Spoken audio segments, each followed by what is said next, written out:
9월달은 신앙유산의 달입니다. 또 신앙유산은 자녀와 가문을 믿음으로 세우라는 말씀입니다. 당대에 개척신앙자들이 있는가 하면 2대, 3대, 저희 집안은 지금 4대째인데요. 4대 예수를 믿는데 4대 정도, 3대만 지나가면 순종만 하면 복 받습니다. 호박이 논꿀치 옵니다. 그렇게 될 수밖에 없어요. 아브라함, 이삭, 야곱, 요셉, 그 믿음의 가문을 보십시오. 하나님이 약속하신 1000대에 이르는 복이 있기 때문에 힘들고 어려워도 순종만 하시면 저주는 끊어지고 그 가게에 복을 받습니다. 모두가 승리하시는 가정 되기를 주의 이름으로 축원합니다. 우리는 자손들에게 땅이나 돈이나 집이나 주식이나 어떤 권력, 명예 이런 물질적인 가치를 물려주려고 애씁니다. 이런 것들을 물려주고 싶은 마음은 부모로서 간절하겠죠. 그러나 그 어떤 것도 하나님을 잘 섬기는 신앙을 물려주는 것보다 중요한 것은 없습니다. 하나님을 잘 믿고 섬기는 신앙을 가정과 후손에게 물려주면 부모님이 세상을 떠나도 그들은 스스로 어렵고 힘든 일, 크고 작은 일들을 하나님께 나와 기도하게 됩니다. 우리가 맡은 것보다 하나님께 맡기면 훨씬 유익한 줄로 믿습니다. 그래서 하나님을 잘 믿고 섬기는 신앙만이 가정과 가문을 지킬 수 있는 절대적인 축복의 가치임을 아시기를 바랍니다. 오늘 신앙유산을 물려주기 위해서 신앙유산 서약조의를 지킵니다. 신앙을 물려주고 자녀들을 부모로부터 어떤 신앙을 전수받아야 될 것인가를 결단하며 또 주 안에서 하나 되어 신앙의 가문을 세우는 날을 여러분들이 삼아야 될 줄로 믿습니다. 특별히 오늘 말씀은 예수님이 공생애를 시작하시기 전에 광야에 나가서 40일을 금식하셨습니다. 금식하시고 나서 겪는 금식 기도가 끝나면 우리가 생각하면 목숨을 걸고 금식했으니까 그 다음엔 축복이 와야 되지 않는가 이런 생각을 합니다. 그런데 40일 금식이 끝나자마자 축복이 온 것이 아니라 시험이 왔습니다. 여러분이 시험이 올 땐 축복이 오기 전에 전초전임을 아시기를 바랍니다. 그래서 그 시험을 잘 이겨야 될 줄로 믿습니다. 시험에는 두 가지가 있습니다. 마귀가 주는 시험, 유혹이 있습니다. 하나님이 주는 시험, 테스트가 있습니다. 그러므로 하나님이 주는 시험은 잘 합격하시고 복을 받으시고 마귀가 주는 시험은 물리쳐야 됩니다. 그렇게 분별하시기를 바랍니다. 가끔 여러분은 유혹을 느낄 때 이거는 하나님이 주는 게 아니야, 이거는 마귀가 주는 거야, 분별할 때가 있습니다. 가슴이 막 뜨끔뜨끔하고 떨릴 때가 있습니다. 양심이 있기 때문에 그때는 유혹입니다. 이거를 예수의 이름으로 물러가라 하고 이기셔야 될 줄로 믿습니다. 오늘 예수님께서 감히 예수님이 40일을 금식하시고 났는데 사탄이, 예수님도 우리와 똑같은 인성을 지니셨기 때문에 40일을 굶으셨을 때 예수님의 가장 큰 약점은 허기진 것입니다. 배고픈 거죠. 그게 지금 연약한 부분입니다. 금식을 3일 이상 하면은 치약 냄새도 힘들어요. 화장품은 못 바릅니다. 얼마나 냄새에 예민한지 막 헛구역질이 납니다. 향수는 근처도 못 갑니다. 연약해져 있어요. 모든 부분이 연약해진 거예요. 그런데 예수님이 40일을 금식하셨으니 말할 것도 없지 않습니까? 제일 약한 부분은 음식물이죠. 그래서 40일을 금식하시는 목사님들은요, 40일을 보호식해야 해요. 근데 보호식을 할 때 이게 절제가 안 되는 거예요. 조금씩 드셔야 되는데 배고프잖아요. 조금 욕심을 내면 큰일 납니다. 그래서 21일을 금식하고 오시는 목사님을, 장애인 교회 목사님이었는데 저희가 그 교회를 오래 선교를 했었어요. 결혼하고부터 계속 선교를 했는데 21일 장기 금식을 가신 거예요. 돌아오는 길에 성도님이 고생하셨다고 꿀물을 타준 거예요. 그런데 지식이 없으니까 꿀물을 드셨어요.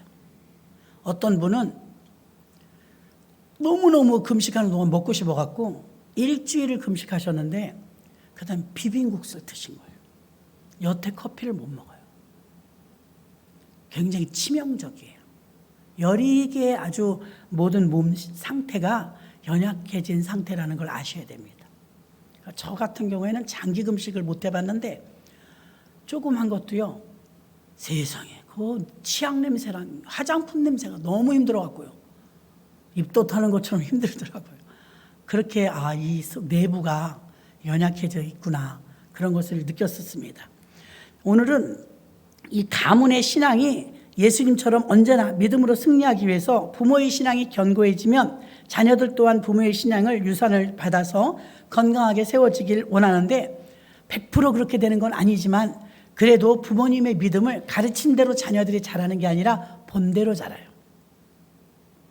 가르치는 대로 말로 해서 아이들이 똑바로 자라는 게 아니라 부모님들이 신앙을 보여준 대로. 대표적인 사람이 이삭이 믿음이 얼마나 좋으냐면 지난주에 우리가 상고해 봤지 않습니까? 100배의 축복을 받았다고. 어떻게 그런 믿음이 될 수 있었을까? 이삭은 17살 때 모리아산에 아버지가 바쳤어요. 하나님이 바치라 했어. 아무리 그래도 그렇지 100세 때 얻은 아들 딸랑 하나 있는데 그 아들을 바칩니까? 이삭은, 아브라함은 순종했을 뿐인데 그 아들 이삭은 똑똑히 보았습니다. 아버지가 말로만 하는 신앙이 아니라는 걸, 실천으로 옮기는 살아있는 믿음이라는 걸. 그래서 이삭은 평생 하나님 안에서 100배의 축복을 받고 180세까지 장수하며 살았습니다. 그러니까 부모가 가르친 것보다는 보여준 대로 신앙에 내려갔다는 것을 알 수가 있습니다. 자, 오늘은 이 본문 내용 속에서 저는 다른 부분으로 항상 다루었었는데 오늘은 신앙유산의 달이니까 신앙유산과 한번 연결을 지어보도록 하겠습니다. 오늘 말씀 속에서 3가지 시험을 예수님이 받습니다. 첫 번째 시험을 봅니다. 3절에 시험하는 자가 마귀입니다. 사단이 왔습니다. 예수께 나와서 가로되 당신이 정말 하나님의 아들이라면 명하여 이 돌을 떡덩이가 되어 먹으라. 배고픈 게 가장 약한 것이라고 했습니다. 돌멩이를 떡으로 만들어 먹으래요. 예수님은 할 수 있습니다. 죽은 자도 살리셨고 바다도 걸으셨으니까요. 그럼 예수님의 가장 연약한 부분이 배고픔이니까 그 부분을 지금 마귀가 잘 알아요. 여러분은 어디에 약한지 마귀가 잘 알아요. 돈에 약한지, 미에 약한지, 음식에 약한지, 또 여러분들이 명예에 약한지, 어디가 약한지 귀신같이 안다고 하잖아요. 사단은 다 알아요. 예수님이 지금 가장 약한 부분은 배고픔입니다. 배고픔을 겨냥하는 거예요. 이 돌을 떡덩이가 되어 만들어 드시오, 이렇게 말합니다. 오늘날 우리가 이 문제를요, 사탄은 우는 사자와 같이 우리를 두루 삼킬 자를 찾고 다니고 있는데 사탄의 목적은 믿음의 가정을 무너뜨리는 거예요. 믿음의 부부를 갈라놓는 거예요. 사탄은 제일 싫어하는 게 하나님의 것과 반대죠. 하나님은 에덴 동산을 창설하시고 교회를 세웠습니다. 하나님은 아담과 하와를 만드시고 부부로 만들어서 최초의 가정을 만드셨습니다. 그럼 에덴 동산 교회와 아담 하와의 가정, 그거 깨는 게 마귀의 작전입니다. 오늘날도 다르잖아요. 일반 건축물을 짓는 건축은 그렇게 어렵지 않아요. 돈만 있으면 돼요. 교회는 돈만 있다고 교회에 건축하지 못합니다. 얼마나 마귀와 사단의 방해 공작이 많은지 모릅니다. 그래서 사단의 목적은 이 땅의 교회와 가정을 무너뜨리는 게 그 목적이에요. 그 믿음의 가정을 무너뜨리는 건 최고의 목적이겠죠. 그래서 믿음에서 떠나게 하려고 자꾸 죄를 짓게 만듭니다. 하나님 말씀에 불순종하게 만듭니다. 믿음에서 이탈되도록 유혹하고 갖가지 방법을 씁니다. 그래서 가정과 가문에 사탄의 시험이 다양하고 교묘하게 접근합니다. 그리고 자꾸만 믿음의 사람들에게 시험을 줍니다. 김집사, 박권사, 사람을 들어가면서 심지어 목사님까지 자꾸 시험을 주게 만듭니다. 이것이 시험이라는 걸 알아야 된다. 시험은 왜 들까요? 시험은 불신앙과 의심할 때 오는 거예요. 왜 그러느냐? 오늘 이 돌을 떡덩이가 되어 먹어보라. 먹는 문제. 자, 육신의 문제는 먹는 문제가 최우선입니다. 마귀는 지금도 예수 믿는 자와 믿지 않는 자들에게 어떤 시험을 주느냐? 먹는 게 우선이다. 돈을 벌어야 교회도 다니는 거야. 주일날도 일해. 돈 벌어야지. 먹고 사는 게 더 중요하지. 육신적인 문제가 1순위라고 말합니다. 그것부터 해결하라고. 여기에 걸리지 않은 사람 하나도 없습니다. 그렇지. 우리 가정의 생존의 문제인데 회사에서 나오라면 가야지. 어쩔 수 없어. 무슨 일이 있는데 이 문제는 중요해. 육신의 문제부터 해결하려고 마귀는 자꾸 충동질합니다. 합리화시킵니다. 아무리 그래도 하나님을 믿고 교회 다니는 것도 좋지만 먹고 사는 건 더 중요해. 육신의 문제부터, 먹는 문제부터 해결하라. 이 숙제가 생긴다는 것입니다. 40일 동안 척박한 유대 광야에서 인간의 한계를 느끼고 생명의 위협을 느낄 정도로 배고픔 속에서 40일이 지났습니다. 하나님 말씀은 세상과 타협할 수 없습니다. 사단이 언제나 우리에게 첫 번째 오는 코스가 무엇이냐면 먹는 문제입니다. 육체적인 문제, 급한 문제, 이것부터 해결하라. 여기에 걸려보지 않은 사람은 아마 하나도 없을 것입니다. 먹는 문제, 육체적인 문제부터 급급하니까 그것부터 해결하라. 가장 중요한 것이 우리 신앙생활에 있어서 먹는 문제가 먼저일까요? 하나님 말씀이 먼저일까요? 여러분이 이 우선순위가 바뀌면 평생 고생합니다. 성도들에게 있어서 신앙이란 가장 중요한 기초가 되는 건 하나님의 말씀입니다. 하나님의 말씀. 하나님의 말씀에 근거해야 하고 하나님의 말씀에 순종해야 되고 예수 믿는다면 하나님 말씀이 우선이어야 합니다. 예수님은 뭐라고 이 시험을 이겨? 사람이 떡으로만 살 것이 아니요 하나님 입에서 나오는 말씀으로 살 것이니라. 내가 지금 아무리 배고프지만 죽을 만큼 힘들지만 그럼에도 불구하고 나는 먹는 떡보다 하나님 말씀이 우선이다. 이렇게 이기신 줄로 믿습니다. 여기서 자유로울 사람 있습니까? 쉽지 않습니다. 먹는 문제, 물질 문제, 이게 더 급합니다. 예수님이 어디에 약한지 마귀는 알고 있었던 것처럼 우리도 어디에 약한지 사단은 잘 압니다. 첫 번째 시험은요, 약한 부분을 기회를 노린다는 것입니다. 우리가 약한 그 부분을 시급한 육체적인 문제, 인간사의 물질적인 문제, 물질에서 자유로울 사람이 어디 있습니까? 돈 싫다는 사람이 어디 있습니까? 돈이 있으면 많은 것이 해결됩니다. 육체적인 필요를 먼저 해결하라고 시험이 옵니다. 여러분은 어떻게 이겨야 되겠습니까? 육체적인 것이 먼저냐? 하나님 말씀이 먼저냐? 이 갈등이 있다는 것입니다. 가장 합리적으로 생각할 수 있는 것, 하지만 이 생각은 하나님의 뜻과 전혀 반대됩니다. 물론 우리가 생각할 때 육체적인 문제, 먹는 문제가 먼저라고 생각하지만 하나님은 그렇지 않다고 말합니다. 하나님 말씀이 먼저라는 것입니다. 영혼이 잘 되면 범사가 잘 되고 강건합니다.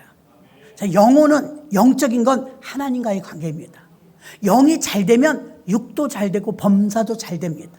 그런데 우리의 모든 문제는 범사예요. 범사 문제에 우리는 다 얽히고 설켜 있다는 것입니다. 4절을 봅니다. 가라사대 기록되었으되 사람이 떡으로만 살 것이 아니요 하나님 입으로 나오는 모든 말씀으로 살 것이니라 하였느니라. 아멘. 말씀이 우선이라고 수정해주고 있는 것입니다. 예수님은 육체적인 필요보다 지금 하나님 말씀이 먼저라고 선포하는 것입니다. 예수님이 육체적인 필요를 무시한 건 아닙니다. 일용할 양식에 대한 기도를 하라고 주기도문에 가르쳐 주셨습니다. 우선순위만 되지 말라는 것입니다. 이 우선순위가 바뀌면 신앙은 그냥 무너집니다. 하나님이 우선이 아니면 돈이 우선입니다. 세상이 우선이고 사람이 우선입니다. 그러면 다 뒤죽박죽 됩니다. 아담과 하와 보세요. 하나님 말씀이 우선일 때는 에덴 동산에서 복락을 누리고 살았습니다. 마귀 말을 들었습니다. 이 선악과를 먹으면 네가 하나님처럼 눈이 밝아져서 하나님처럼 돼. 하나님 말씀을 버리고 마귀의 말을 받아들이는 순간 그는 에덴 동산에서 쫓겨나게 되었습니다. 다 잃어버리는 거예요. 하나님이 우선이 아니면 다 잃어버리는 거예요. 아내도 귀하고 남편도 귀하고 자식도 귀하지만 하나님이 먼저입니다. 아브라함은 그 시험 테스트에서 합격한 것입니다. 너의 아들 독자 이삭을 모리아산에 바치라. 어떻게 바쳐요? 차라리 날 데려가세요. 내 눈에 흙이 들어와도 그건 안 됩니다. 이렇게 말할 것입니다. 그런데 어떻게 했어요? 갖다 바쳤어요. 자기보다 믿음이 약한 사례하고 의논도 안 했습니다. 그 단 한 번의 순종과 단 한 번의 결단이 평생을 이삭으로 하여금 복락을 누리고 살게 했습니다. 하나님이 먼저였기 때문에. 사람들은 온통 육체적인 필요에 매달려 삽니다. 육체가 제일입니다. 그래서 온통 이 세상은 신본주의가 아니라 인본주의가 됐으며 점점 무신론 사회가 되어져 가고 있으며 영적인 세계가 무너졌으며 하나님의 음성에 둔감하게 된 것입니다. 하나님 음성을 교회 다녀도 못 들어요. 예수 믿는데도 몰라요. 온통 육체적으로 가려졌기 때문에 먹고 사는 게 모든 것의 문제입니다. 하나님 말씀이 왜 최우선이 되어야 되느냐? 요한일서 2장 16절에 보니까 이는 세상에 있는 모든 것이 육신의 정욕과 안목의 정욕과 이생의 자랑이니. 보세요. 이 세 가지입니다. 우리에게 유혹하는 것. 육신의 정욕, 안목의 정욕, 이생의 자랑. 이건 아버지께로 쫓아온 것이 아니요. 어디서 왔대요? 세상으로 쫓아온 것이라. 이건 세상 거라잖아요. 세상으로부터 오는 것은 인간의 육체적 필요가 우선입니다. 먼저입니다. 타당하게 말을 합니다. 배고픈데 어쩔 것입니까? 배고프고 병들고 외모가 아름다워지기 위해서 사람들은 몸부림을 칩니다. 더 돈 많이 벌려고 하고 더 젊어지려고 하고 더 멋지게 보이려고 별거 다 합니다. 그러나 이런 것들이 영구하지 않습니다. 얼마 지나지 않아서 이것은 부질없다는 것을 알게 됩니다. 요한일서 2장 17절에 보니까 이 세상도 그 정욕도 지나가되 오직 하나님의 뜻을 행하는 이는 영원히 거하느니라. 하나님 것은 영원하지만 세상 것은 영원하지 않습니다. 아무리 자신의 육체를 위하여 오만 가지 노력을 다 해보지만 얼마 지나지 않으면 그것이 별거 아니고 소용이 없다는 걸 얼마 안 지나서 알게 됩니다. 그러나 하나님의 말씀, 하나님의 뜻은 변함없이 영원합니다. 전 세계에서 성경 역사상 전무후무하게 최고의 복받은 사람은 솔로몬입니다. 여자 비빈들이 1000명이었습니다. 부인이 1000명이에요. 어떤 여자는 거기 없었겠습니까? 돈이요? 얼마나 많으냐면요, 은을 돌멩이처럼 썼대요. 지혜요? 세상에서 제일 똑똑해요. 잠언을, 전도서를 그 사람이 썼습니다. 솔로몬같이 복받은 사람이 있을까요? 성경에 뭐라고 해서 전무후무하대요. 앞에도 없었고 뒤에도 없대요. 이런 복을 받은 사람은. 솔로몬은 뭐라고 고백했을까요? 그렇게 많은 복을 받은 사람은? 전도서 1장 2절로 8절. 전도서를 쓴 사람은 솔로몬이라고 했습니다. 솔로몬이 쓴 글이에요. 솔로몬이 가로되 헛되고 헛되며 헛되고 헛되니 모든 것이 헛되도다. 사람이 해 아래에서 수고하는 모든 수고가 자기에게 무엇이 유익한고? 한 세대는 가고 한 세대는 오되 땅은 영원히 있도다. 해는 떴다가 지며 떴던 곳으로 빨리 돌아가고 바람은 남으로 불다 북으로 돌이키며 이리 돌며 저리 돌아 불던 곳으로 돌아가고 모든 강물은 다 바다로 흐르되 바다를 채우지 못하며 어느 곳이든 흐르든지 그리로 연하여 흐르느니라. 만물의 피곤함을 사람이 말로도 할 수 없나니 눈은 보아도 족함이 없고 귀는 들어도 차지 아니하는도다. 주여, 지금 우리는 돈이 얼마 없으니까 돈만 있으면 최고로 행복할 것 같죠. 우리나라 최고의 부자도 나는 좋은 차가 있지만 휠체어를 타고 있습니다. 나는 좋은 집이 있지만 병실에 있습니다. 나는 좋은 옷이 많지만 환자복 입고 있습니다. 이건희 씨의 말이에요. 소용없더라 이거예요. 그리고 갔어요. 무엇을 안 해봤겠습니까? 돈으로 할 수 있는 게 있다면 그 사람 지금 살아있어야 합니다.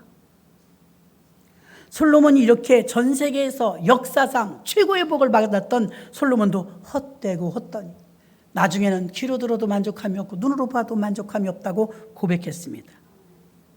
솔로몬이 말했듯이 저와 여러분이 모든 것이 헛되고 헛되며 헛되고 헛되니 모든 것이 헛되도다. 힌트 하나 알려드릴게요. 이거를 빨리 깨달으면 복 받습니다. 대부분 죽을 때 깨달아요. 대부분 인생의 말년에 깨달아요. 왜 이 말씀을 우리에게 알려주실까요? 좀 더 일찍 깨달았더라면. 어떤 시기절이 생각납니다. 그때 알던 그것을 뭐죠? 뭐였죠? 지금 알았더라면. 그때 그것을 지금 그것을 그때 알았더라면 거꾸로입니다. 지금 알고 있는 이것을 그때 알았더라면 돈. 의미 있잖아요. 미리 깨달았으면 좋을 뻔했다 이거예요. 저희 교회 앞에는 임대 아파트도 있고 분양 아파트도 있습니다. 임대 아파트라고 해서 우습게 보면 안 됩니다. 과거에 화려했던 분이 너무나 많이 사시는 거예요. 대단했던 분들도 많이 사십니다.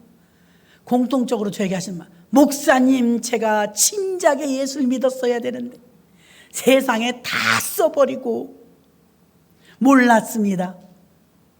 그런 말 너무 많이 듣습니다. 솔로몬이 우리에게 알려주잖아요. 세상의 모든 것은 헛되고 해 아래 새 것이 없나니. 이거를 여러분이 건강할 때 젊을수록 빨리 깨달으면 인생을 성공적으로 살 수 있습니다. 너무 늦게들 깨닫는 거예요. 자녀들에게도 마찬가지입니다. 전도서 12장 1절 보면 너는 청년의 때 곧 곤고한 날이 이르기 전 나는 아무 낙이 없다고 해가 가깝기 전에 너희 창조자를 기억하라. 해와 빛과 달과 별들이 어둡기 전에 비 뒤에 구름이 다시 일어나기 전에 그리하라. 이런 신앙을 자녀들에게 물려줘야 합니다. 청년의 때, 한 살이라도 젊을 때 창조주를 기억하라는 말씀입니다. 너무 늦기 전에, 모든 것을 잃기 전에 하나님의 말씀으로 살도록 다음 세대에게 가르치고 약속하도록 서약하라는 것입니다.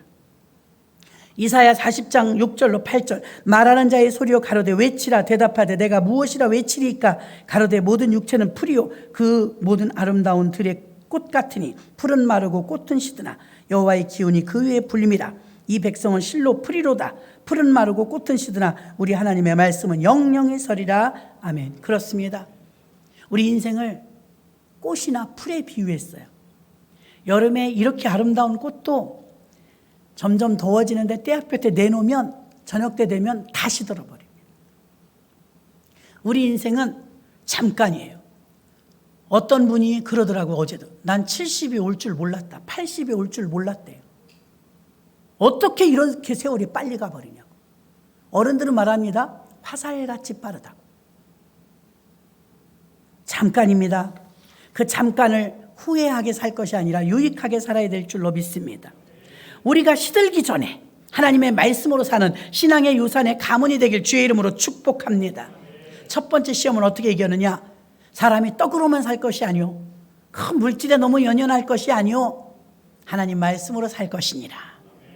이렇게 말씀으로 이겼으므로 첫 번째 시험은 마귀의 시험을 오직 말씀으로 이긴 줄 믿습니다. 두 번째는 오직 믿음으로 이겼습니다. 믿음으로. 성경은 믿음이 없이는 하나님을 기쁘시게 할 수 없다고 단언하는데 히브리서 11장 6절입니다. 믿음이 없이는 기쁘시게 못하나니 하나님께 나아가는 자는 반드시 그가 계신 것과 또한 그가 자기를 찾는 자들에게 상 주시는 이심을 믿어야 할지니라. 아멘. 믿음이 없이는 하나님을 기쁘시게 못한대요. 하나님은 여러분 재산 보고 놀라지 않아요. 여러분 미모 보고 놀라지 않아요. 수억을 들여서 외모를 바꾸었어도요 하나님 깜빡도 안 하십니다. 왜 그러냐? 하나님은 믿음은 보고 놀라세요. 백부장의 믿음을 내가 이스라엘의 이만한 믿음을 보지 못하였도다. 믿음은 보고 기뻐하세요. 나이아가라 폭포를 만드신 분이, 히말라야를 만드신 분이 우리 집을 크게 지은들 놀라시겠어요? 우주 만물이 아버지 것인데. 그러나 하나님은 우리들이 믿음을 보여줄 때 기뻐하십니다. 교회 안에서 기적이 일어나는 분, 하나님의 능력을 체험하는 분 다 믿음의 사람이에요. 오래 다녔다고 되는 거 아닙니다. 직분이 높다고 되는 거 아닙니다. 믿음을 가졌을 때 이루어지는 것입니다. 믿음은 지금도 엄청난 역사를 일으킵니다. 믿음은 없던 길도 만들어내고 믿음은 병든 자도 일으키고 믿음은 많은 일을 하고 있습니다. 다만 우리가 믿음이 없어요. 믿음이 조금이라도 있고 믿음이 약하고 믿음이 부족할 수는 있습니다. 그러나 여러분들이 큰 믿음 달라고 강한 믿음 달라고 기도해야 될 줄로 믿습니다. 오직 말씀으로 이기셨던 예수님은 이번에는 믿음으로 이기라는 것입니다. 왜요? 두 번째 시험이 무엇이었냐면 성전 높은 꼭대기에 올라가서 뛰어내려 보라는 거예요. 당신이 정말 하나님의 아들이면 안 죽을 거 아니냐? 발에 돌이 걸리지 않을 거 아니냐? 하나님의 아들이잖아. 하나님의 아들인데 죽겠어? 저 성전 꼭대기에서 뛰어내려봐. 하나님의 아들임을 증명해 보라는 거예요. 두 번째 시험은요, 교만에 넘어가면 안 됩니다. 내가 진짜 해볼 거야 이러면 넘어가는 거예요. 주 너의 하나님을 시험치 말라. 자, 여러분, 왜 하나님 이번에 이 문제를 해결해 주시면 내가 하나님이 살아계신 걸 믿겠습니다, 그런 거 하지 마세요. 여러분이 믿거나 말거나 살아계십니다. 공갈 협박도 하지 마세요. 어떤 분은 기한까지 정해줘, 하나님께. 몇 월 며칠 날까지입니다. 그때까지 이 문제 해결하지 않으시면 하나님이 살아계시다고 내가 하지 않을 겁니다. 여러분의 공갈 협박 때문에 응답해 주시는 건 아닙니다. 하나님은 사탄의 두 번째 시험이 뭐예요? 성전 높은 곳에 올라가서 뛰어내려 봐라. 하나님의 아들이라며? 그럼 안 죽을 거 아니야? 홍수가 났을 때 물이 막 내려가는 거 굉장히 무섭더라고요. 한참을 어릴 때 본 적이 있어요. 그 물귀신이 있다더니 빨려 들어갈 것 같아요. 흙탕물에. 예수 피해야지. 정말 이상하더라, 아찔하고. 어떤 사람이 그랬다잖아요. 홍수가 났는데 주여, 난 하나님의 자녀니까 살려주실 줄 믿습니다 하고 뛰어들었다 죽었대요. 시험하면 안 됩니다. 하나님을 시험하면 안 돼요. 시험 자체가 의심이에요. 하나님을 시험했다는 자체가 되나 안 되나 볼까? 의심한 거예요. 두 번째, 어떤 것으로 이 사탄의 괴계를 이겼느냐? 믿음으로 이겼습니다. 의심의 반대가 믿음입니다. 시험한 거예요. 이곳에서 뛰어내면 죽을까 살까? 너 뛰어내려봐. 너 하나님의 아들이니까 안 죽을 거 아니야? 그래, 나 하나님 아들 맞으니까 뛰어내릴 거야. 그럼 나 안 죽을 거야. 그럼 지는 겁니다. 마귀가 올가미를 놨는데 걸리는 겁니다. 그냥 인정해버리세요. 네가 그러거나 말거나 나는 하나님의 아들이야. 너하고 그런 흥정을 할 필요가 없어. 하나님의 아들인 걸 증명해 볼 필요도 없어. 예수님이 십자가에 못 박히실 때 많은 사람들이 뭐라고 했는지 아세요? 뛰어내려와 봐. 너도 구원하고 다른 사람도 구원해봐. 저도 구원하지 못하면서 무슨 구원자야. 그런다고 예수님이 뛰어내리지 않았어요. 진짜 본때를 보여줘야 되겠네, 그러지 않으셨어요. 하나님의 아들이심이 확실했지만 사람들이 뭐라고 하든지 간에 거기에 노란하진 않았습니다. 그냥 하나님의 아들은 하나님의 아들일 뿐입니다. 사람들이 시험한다고 거기에 여러분들이 하나님을 내가 보여주겠어, 그럴 필요는 없어요. 예수님은 그러면 십자가에서 죽으시면 안 되는 거였습니다. 하나님의 아들임을 증명해 보여야 되니까. 예수님은 3년 반 동안 죽은 자도 살리고 병든 자도 고치고 무리도 걸으시고 오병의 기적도 일으키시고 성경을 다 기록할 수 없을 정도로 많은 기적을 베푸셨습니다. 더 필요합니까? 더 보여줘야 돼요? 거짓말입니다. 십자가에서 뛰어내리면 믿는다고요? 거짓말입니다. 십자가에서 뛰어내려오지 않아도 많은 사람은 예수를 믿습니다. 시험하는 자체가 불신앙이고 의심입니다. 하나님임을 증명해봐. 그럼 믿을게. 그 사람 믿음이 없는 거예요. 두 번째 시험을 어떻게 이겼습니까? 성전 꼭대기에 올라가서 뛰어내려봐라. 안 뛰어내립니다. 주 너의 하나님을 시험치 말라. 하나님은 시험하는 대상이 감히 누가 누구를 시험합니까? 하나님은 시험하는 대상이 아닌 줄로 믿습니다. 시험의 반대말이 믿음입니다. 믿는데 뭐하러 시험을 해요? 뛰어내려서 안 죽으면 네가 하나님의 아들임을 믿을게. 그냥 하나님의 아들입니다. 애쓰지 마십시오. 7절을 보면 예수께서 이르시되 또 기록되었으되 주 너의 하나님을 시험치 말라 하였느니라. 시험치 말라, 이 말은 믿음이 있단 말입니다. 나는 그런 걸 거론할 필요가 없고 논쟁할 필요가 없다. 시험의 목적은 예수님이 예수님으로 하여금 하나님의 아들이심을 의심을 품게 만드는 거였습니다. 유혹하는 사단을 여러분이 왜 계속해서 이리 끌려다니고 저리 끌려다니고 흔들립니까? 의심하니까. 진짜 확신하면 흔들리지 않아요. 교회를 다닐까 말까, 믿을까 말까, 있는 것 같기도 하고 없는 것 같기도 하고 의심하는 겁니다. 하나님을 확실하게 믿는다면 의심하지 않습니다. 단호합니다. 이것이 믿음입니다. 유혹을 이기려면 여러분 믿음이 있어야 합니다. 교회를 다녔는데 믿음이 없는 것 같은데 중요할 때 믿음이 나옵니다. 여러분에게 숨겨져 있던 믿음이 툭 튀어나옵니다. 내게 믿음이 있네. 매일 말씀을 듣고 경청할 땐 몰랐는데 믿음을 하나님이 활용할 때가 옵니다. 예수님은 금식을 하셨는데 배고파 죽겠는데 와가지고 성전 꼭대기에서 뛰어내려 버려요. 그러면 하나님의 아들인 걸 인정하든지 말든지. 여기 넘어가면 안 됩니다, 여러분. 우리 자녀들과 후손들에게 가르쳐야 될 신앙의 유산은 믿음입니다. 자녀들이 믿음이 있어야 돼요, 여러분. 믿음이 없으면 너무 힘들게 살아요. 얼마나 벅차게 사는데요. 점점 사람들은 하나님으로부터 벗어나 하나님이 없는 세상으로 살기를 원합니다. 자신이 원하는 대로 살고 싶어 합니다. 매주일 교회 나오고 헌금하고 또 성경 읽고 경건하게 살고 거룩하게 사는 거 너무 힘들어 합니다. 더구나 시대적으로 세대의 모습들이 믿음을 찾기가 너무 어렵습니다. 로마서 1장 28절에 왜 그런지 이유가 나옵니다. 사람들은 왜 하나님 말씀대로 살고 믿음으로 살기 어려워할까요? 또한 저희가 마음에 하나님 두기를 싫어하며 마음속에서 하나님을 밀어냅니다. 왜? 하나님이 계시니까 불편해. 죄 짓고 싶은데 찝찝해요. 나 하고 싶은 대로 살고 싶은데 여기 하나님이 계시니까 그렇게 하면 안 된다고 그래요. 마음에 불편해요. 십계명에 보면 여러분 살인하지 말라, 간음하지 말라, 도둑질하지 말라. 하라와 하지 말라가 십계명입니다. 안식일을 기억하여 거룩히 지키라, 부모를 공경하라. 하라와 하지 말라가 십계명이잖아요. 그럼 살인하지 말라, 간음하지 말라, 거짓 증거하지 말라, 도적질하지 말라. 이런 것들은 여러분 사실은 하나님 말씀 안에 있는 사람은, 선한 양심을 가지고 있는 사람은 하는 게 더 힘들어요. 그렇지 않습니까? 살인을 어떻게 해요? 간음을 어떻게 해요? 도둑질을 어떻게 해요? 그게 더 힘들죠. 여러분이 하나님 말씀을 지키려니까 너무 힘들다? 힘들다는 자체가 하나님하고 그만큼 먼 겁니다. 그만큼 육적인 거예요. 여러분은 교회 나오는데 주일날 교회 나오는 거 쉽게 나오는 분은 참 감사죠.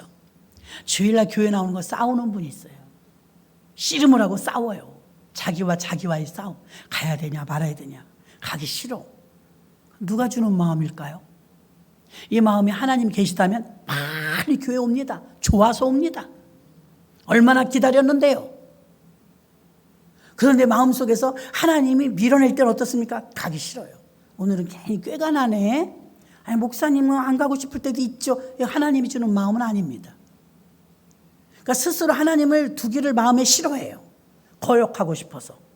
세상하고 짝짝꿍하기가 더 내 육체가 길들어져 있다는 증거입니다. 교회를 자연스럽게 주일마다 오고 헌금하고 봉사하고 헌신하는 게 몸에 배이신 분들이 있어요. 새벽기도 시계를 안 맞춰놓고도 오시는 분도 있어요. 몸에 배인 거예요. 거룩한 습관이. 그분은 패턴이 그래야 편안해요. 근데 기도 한 번 하기가 얼마나 힘든지 영적 싸움입니다. 그만큼 육인 거죠. 대한민국은 점점 기독교인 숫자가 줄어들고 코로나 때문에 아주 강타를 맞았습니다. 약 30%의 성도와 교회가 없어졌어요.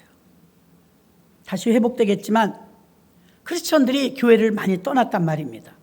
믿음을 포기했어요. 왜? 육적으로 계속 치닫다 보니까 코로나 2년 반 동안 믿음이 더 좋아질 리는 없습니다. 유튜브로 예배드리면서 어떻게 더 좋아지겠습니까? 불행한 사실은 다음 세대가 너무 중요한데 아브라함의 하나님, 이삭의 하나님, 야곱의 하나님은 자손이 다음 세대로 신앙을 그대로 전수하는 거예요. 그런데 지금은 다른 세대입니다.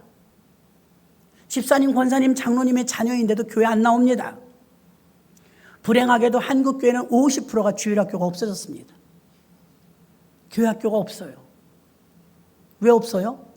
아이를 안 낳는 이유도 있지만 신앙 유산이 안 내려갔다는 증거입니다. 교인들이 그렇게 많은데도요, 교회 학교가 없는 교회가 50%래요. 이게 보통 일입니까? 심각합니다. 그래서 신앙 유산은 물론 다음 세대를 살리는데 너무나 중요합니다. 신명기 6장 4절로 9절을 보니까 이스라엘아 들으라 우리 하나님 여호와는 오직 하나인 하나님이시니 너는 마음을 다하고 성품을 다하고 힘을 다하고 내 하나님 여호와를 사랑하라. 하나님을 사랑해야 예수 믿기 편합니다. 오늘날 내가 내게 명하는 이 말씀을 너는 마음에 새기고 내 자녀에게 부지런히 가르치며 집에 앉았을 때든지 길에 행할 때든지 누웠을 때든지 일어날 때든지 이 말씀을 강론할 것이며 너는 또 그것을 내 손목에 메어 기호를 삼으며 내 미간에 붙여 표를 삼고 또 내 집 문설주와 바깥문에 기록할지니라. 철저했습니다. 하나님 말씀 가르치는 것을. 이스라엘 사람들 지금도 그렇게 살아요. 하나님은 자녀들에게 하나님을 믿는 믿음을 가르치라는 것입니다. 한 세대, 두 세대, 세 세대만 지나가면 잃어버리는 게 아니라 당대만 예수 잘 믿으라고 결코 하나님 말씀하지 않았습니다. 하나님의 계획은 아브라함을 부를 때 이미 그 속에 요셉도 있고 예수님도 있는 것입니다. 천대에 이르는 복을 주신다고 약속하셨습니다. 예수님이 사탄을 이기고 승리하신 말씀이 하나님은 시험의 대상이 아니라 믿음의 본질이라는 걸 알려준 줄로 믿습니다. 우리가 신앙 유산을 서약하는 것도 온 가족이 함께 믿음으로 하나님만 섬기는 우리 가정과 가문이 되겠다고 하나님 앞에서 서약함으로 우리가 신실하게 온전히 하나님만 믿는 믿음을 하나님 앞에 자신이 서원하는 것입니다. 이럴 때 하나님은 기뻐하시는 것입니다. 하나님은 여러분의 돈을 보고 놀라지 않아요. 아름다운 미를 보고 놀라지 않아요. 명품을 보고 놀라지 않아요. 아무리 좋은 차를 끌고 다녀도 하나님은 관심도 없습니다. 하나님은 여러분의 믿음을 보고 놀랍니다. 언제나 걱정하십니다. 믿음이 없어서. 마지막 세 번째입니다. 세 번째는요, 오직 하나님을 경외하는 신앙으로 세워지길 원합니다. 첫째는 말씀으로, 둘째는 믿음으로, 세 번째는 하나님을 경외하는. 이 시험이 세 번째가 무슨 시험입니까? 8절 9절 봅니다.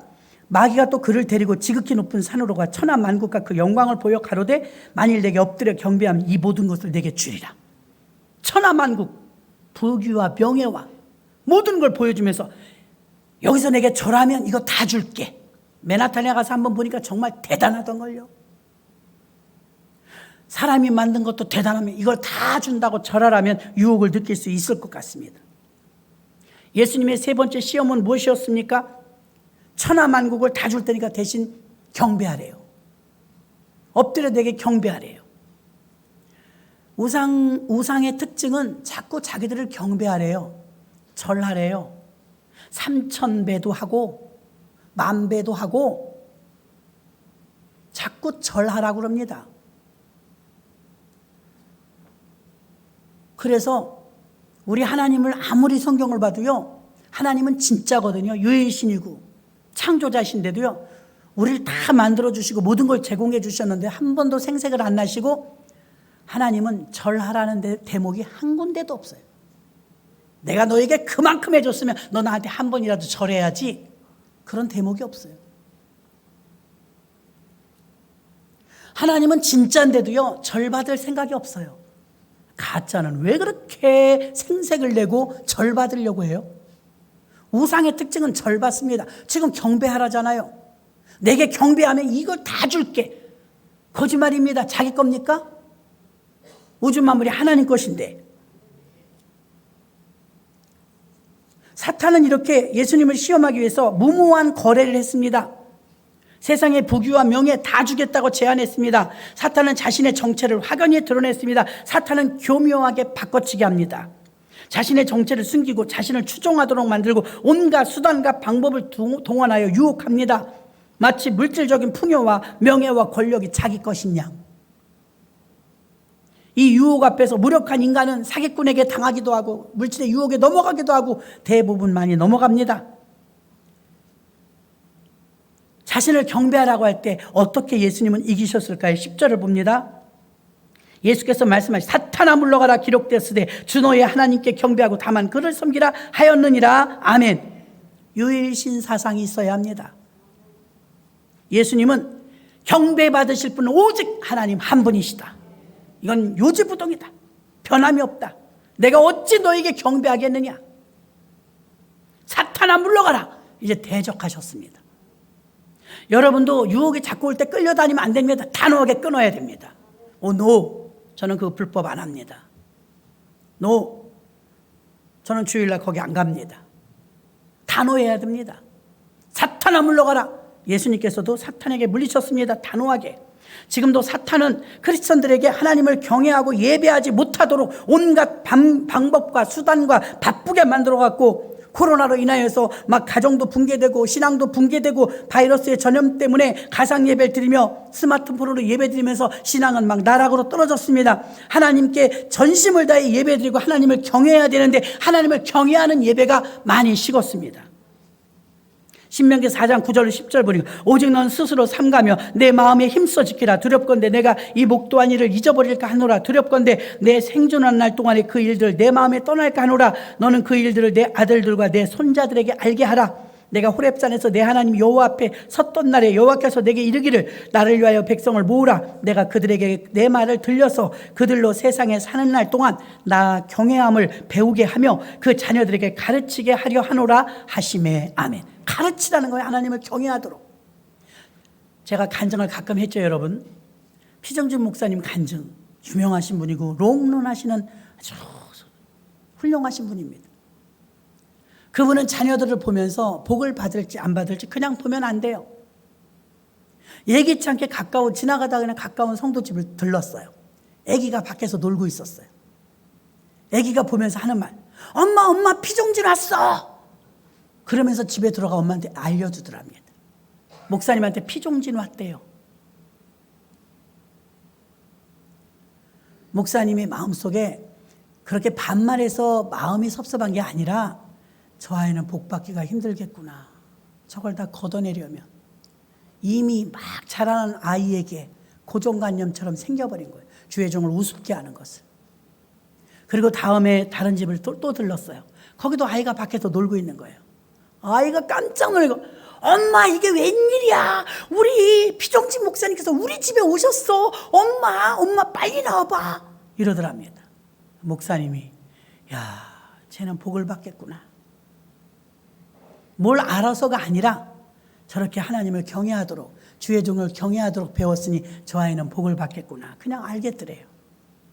이게 여러분 누가 가르친 것입니까? 부모님들이 집에서 교회 흉보고 헐뜯고 목사님 얘기 함부로 하고 아이가 그렇게 말하는 거예요. 집에서 근데 존중하고 존경하며 하나님을 경외하면 아이는 그렇게 또 잘하는 거예요. 가르친 대로 크는 게 아니라 본대로 크는 거예요. 전심을 다해 하나님을 경외해야 되는데 하나님께 경배해야 되는데 지금 마귀는 뭐라고 유혹합니까? 나에게 경배하라는 거예요. 그럼 이거 다 준다는 거예요. 주 너의 하나님을 시험치 말라. 사탄아 물러가라. 단호하게 잘라냈습니다.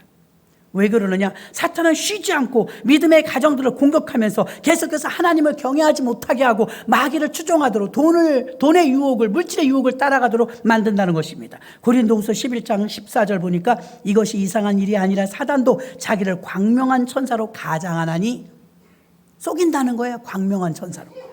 그래서 믿음의 분별력과 통찰력이 필요한 것입니다.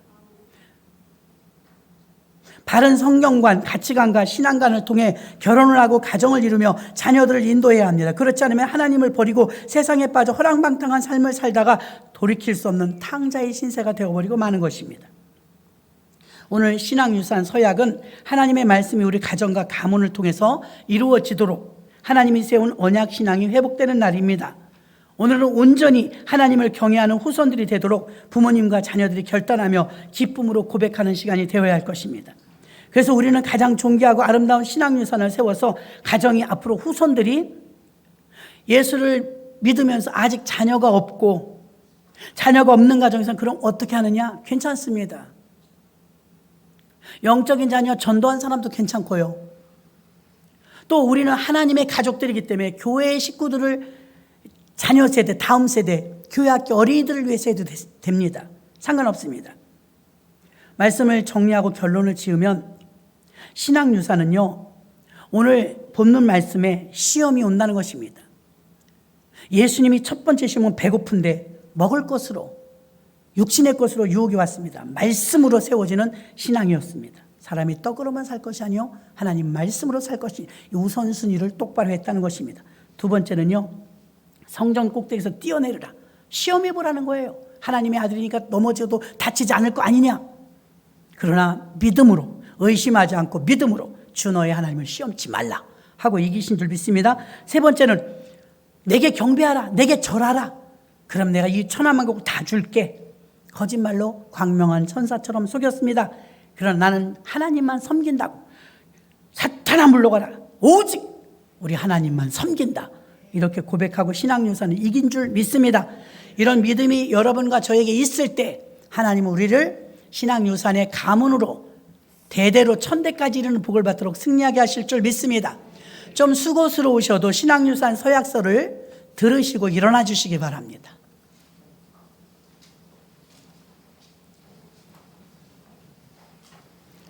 다 일어나 주시기 바랍니다. 신앙유산 서약서, 제가 신앙유산 서약서하고 빨간 글씨로 된 걸 읽으면 제가 첫째, 그럼 여러분들은 나는 아브라함, 이삭, 둘째, 그럼 나는 100년 후에도, 셋째, 그럼 나는 신앙을 하면서 여러분들이 마음속으로 기도하는 마음으로 그렇게 신앙유산 서약하는 시간 갖겠습니다. 오른손을 선서할 때처럼 들으시기 바랍니다. 신앙유산 서약서, 다음 세대 100년 신앙 3세대로 이어지는 믿음의 뿌리 내리기. 첫째, 둘째, 셋째, 나는 하나님이 기뻐하시는 신앙유산을 서약함으로 하나님께 영광을 돌립니다. 아멘. 여러분의 서약자에 여러분의 이름을 쓰시고 사인하셔서 여러분들 가정에서 보관하시길 바랍니다. 앉으시겠습니다. 하나님 아버지 감사합니다.